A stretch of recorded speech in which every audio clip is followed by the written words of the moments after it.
Dear Soap Diary. When Michael said the kids need to see Willow and the kids will see Willow, the behind the bars, the behind bars was silent, okay? When Michael said the kids need to see Willow and the kids will see Willow, the behind bars was silent because he was clearly setting her up today, okay? He was clearly setting her up today with this whole come see the kids, you can see the kids thing. And she was so excited, saying, like, oh, yes, I'll come see the children. Whatever it is, blah, blah. Really, Michael wants her to have supervised visits with the kids. But for 1 hour is crazy. Like, I'm not a Willette Tate fan, but the fact that he said 1 hour was like, dang, 1 hour a week. Maybe for the first 2 weeks, yes. Or maybe for the first week, yes. But I think he should up time because it's just gonna throw the kids off. Like, think about the kids. When I was watching the show, my mom came in here and she was like, when Willow was like, "Oh, I was thinking about reaching out to you," and my mom was like, "Too late." She was just screaming stuff in the background. She didn't even know what was going on. But come on now, the tone was evident between Michael and Willow today, and it's definitely so clear that he's setting her up. Like, he came in that house to plant that gun in her house. At first, I was thinking that maybe Carly planted the gun in there, but it's very much Michael that did it. And he came over there with the best excuse to be in those people's house. I want you to see the kids. And Liz, she don't care about nothing. She upstairs drawing pictures and watching TV, sleep. She don't even know that, scrolling social media. She don't even know that Michael was in the house planting a weapon in her house. So right, they're doing that, like, what's his name? Anna and Dante are talking, and they realize Willow's alibi is trash. Like, they see Nina on her security camera going into her house, same time Drew was shot, 9:38 p.m. or whatever time p.m. And they realize that Willow's alibi is up in flames, and she could very well be the killer. And it did look like her. I always thought it was her. I'm not her biggest fan, but for Michael to set her up to go down for murder or attempted murder is crazy. Like, Michael, wow. Like, I know she did a lot to you and you think she ran your daughter out of town, and I understand, but dang, Michael, sending her to jail, that's tough. That's tough, Michael. I mean, she do deserve to go to jail for what she did to Daisy, but the M word, that's a whole different sentence. So yeah, she ended up talking to him and telling him how she feels. She tells him about how, like, she feels about Monica. She's been worried about him and the kids and the rest of the family. Because, the baby's got to be going through it. They miss Grandma Monica. And Michael's like, I still don't want Drew near the kids, which is under duh. Like, at this point, Willow has no reason to stay with Drew because she was only with him to make sure that she got custody of the kids. Okay, well, now she can see the kids. What point is it? What purpose is it for her to still be talking to him? Like, it's over tomorrow. Now Drew and me are still together, back together. Just leave the man. Okay. Yeah. So the visits are gonna be supervised once a week, 1 hour. Yikes. And yeah, I kind of agree with Will. It's gonna confuse the kids, but Michael was like, they'll just be so happy to see her that they won't even notice what's going on. So, she's like, okay, I'm grateful, blah, blah, blah. And we can work it out. We can see the kids. I'll see the kids 1 hour a week. And so, Jocelyn was tasked by Brennan to distract her mom. For a second, I thought that Brennan told her to blow up Vaughn's secret, but instead, he told her just distract her mom. But she went and blew up Vaughn's secret herself. And then she went to go meet up with Vaughn, and they stared into each other's eyes and talked about what happened in the resort and how it was so intense because they had almost got killed. And I guess that's why she keeps doing this trauma segs, because it must be more intense after trauma. So she just does it that way. Like, gets traumatized, gets into bed. It really puts her in the mood. And she cries to her mother, telling her mom that Vaughn is a WSB agent and blah blah blah. She found out because she went to go invite Jack to dinner. and she confronted him, and he told her. But Carly was pissed off. She was pissed off, and she had Jack come over. She like, hey, she like Jack, and he's like, oh, beautiful. She's like, look, save it, cut the crap, cut the bullshit, get your ass to this house right now, or your ass is grass. So she's like, look, I thought I knew what it meant to be with a WSB agent, but I don't, and I don't like you lying to me. I feel like you put my child in danger, and I don't know if I could do this. I don't think this. I don't think we're gonna last. We're gonna make it. Like, I think I'm done with this relationship. And she's like, you lied to me. You betrayed my trust. Like, this whole time I'm wondering why my daughter keep talking to this old 10 years plus too old for her man. And I'm worried about the situation because it's her first little relationship after Dex. And you're sitting in my face lying. And I'm like, if she's this mad over this lie, imagine how she's gonna act when she finds out that he's been keeping this whole WSB secret. And not just that, like, he tricked her into becoming one, basically threatened her freedom, or else she couldn't, or he was, she needed to join the WSB, or he was basically threatening her freedom, saying he was gonna turn her in for offing Cyrus, even though he set her up to off Cyrus. He's trying to argue that it was classified and blah blah blah, but she's like, nah, I don't care, this comes to my child. She gonna stab him when she finds out the truth. So speaking of Joss, like, this is her first relationship post Dex, and like, I don't know, I feel like there's supposed to be a little hesitancy. It's really weird because it's like Dex, it was like 10 months ago. It just like it all didn't happen. There's no trace of Dex left. Not saying there should be, but it's almost like a fever dream. Like, did that even happen? Her and Dex. He was short because this guy Vaughn seemed like goddamn the same person. Like, they could do a Marcy from One Life to Live story where his Dex spirit is living in Dex spirit is living in Vaughn. And they get to be together. Lord Jesus. But Vaughn tells her it was a smart move, and that he would have found out, and Carly would have found out anyway when she goes to see Jack.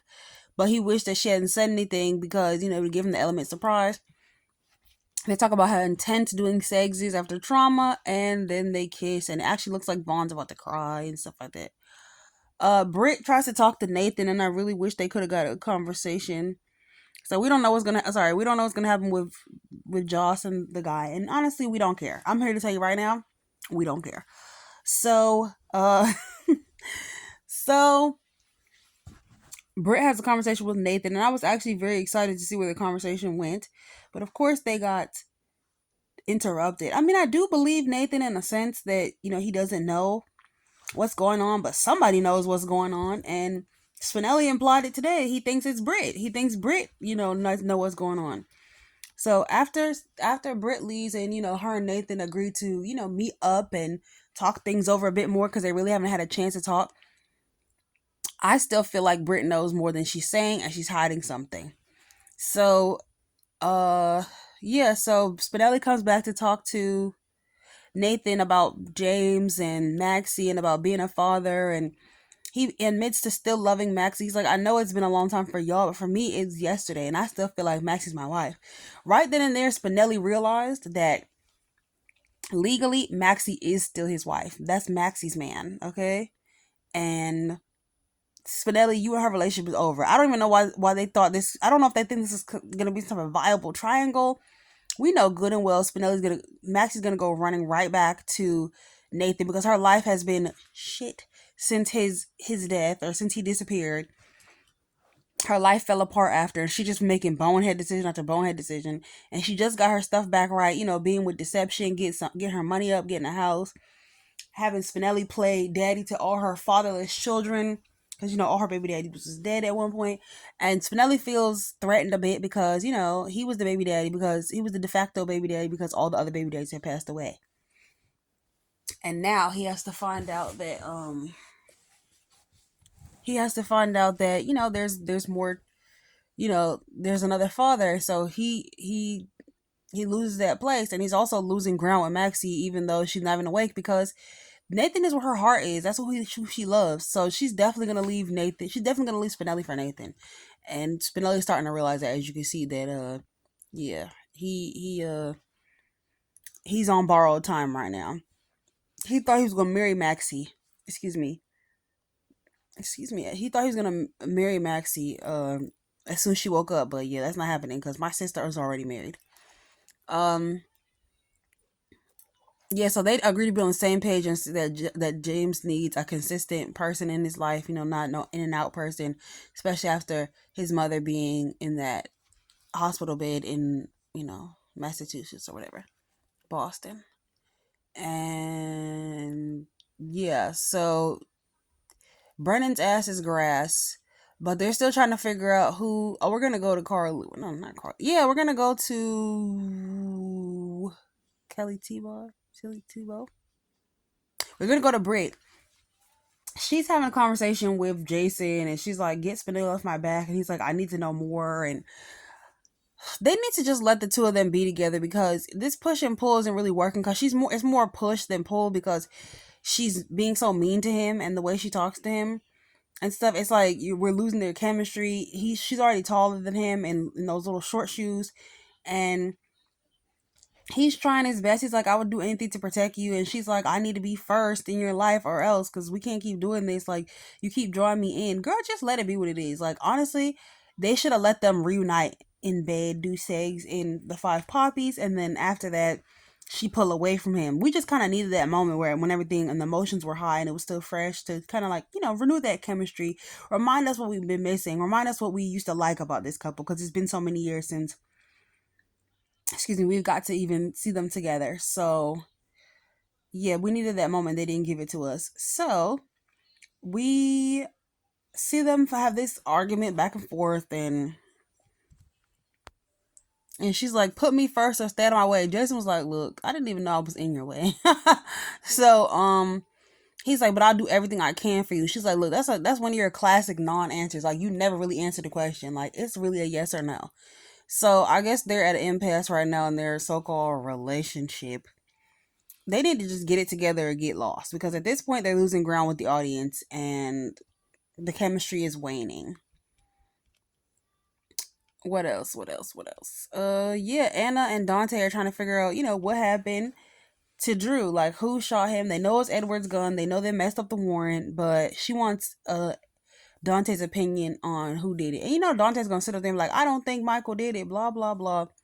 So they pull up the footage from Nina's apartment to realize that yeah, Willow's definitely high on that suspect list because Anna's short-sighted behind talking about anybody who doesn't live at the Quartermaines is getting taken off the list. Okay, well, people have access. People have access to the house. People have access to the property. Like Loki Curtis has access to the property because his daughter lives on the property. Let's see. Yes, hold on. Give me a second. Yes. So yeah, so she's like, Carly is one of her top suspects, and Dante's like, Carly has an alibi, but they don't believe Jack because Jack would lie for her. And Carly and Michael are top of their list, but now Willow is getting up there, and I really want to say that's it. I think Michael's low down for what he's doing to Willow right now, even though I don't like her. Britt ends up telling Spinelli that she was at a spa she was working at a spa, not working at a spa, but she was doing basically her research at a spa, but nothing big, no big secrets, just living my life like it's golden, pretending to be dead. So that is that, I believe. Carly is going off on Brennan, which he absolutely deserves.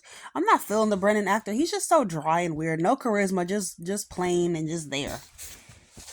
He swears he's doing the best. He's the best job, throwing shade and all type of stuff on the timeline. But whatever, job. Whoop de doo. He's not Jack for me. I like the old Jack better. Charles Measure or whatever. I like the old Jack better. I'll just say it. So this Jack isn't horrible, but he's just a little monotone and he just doesn't have the same charisma and sparkle as the last Jack. But sincerely, Soap Diary. Good night, y'all. I'm tired.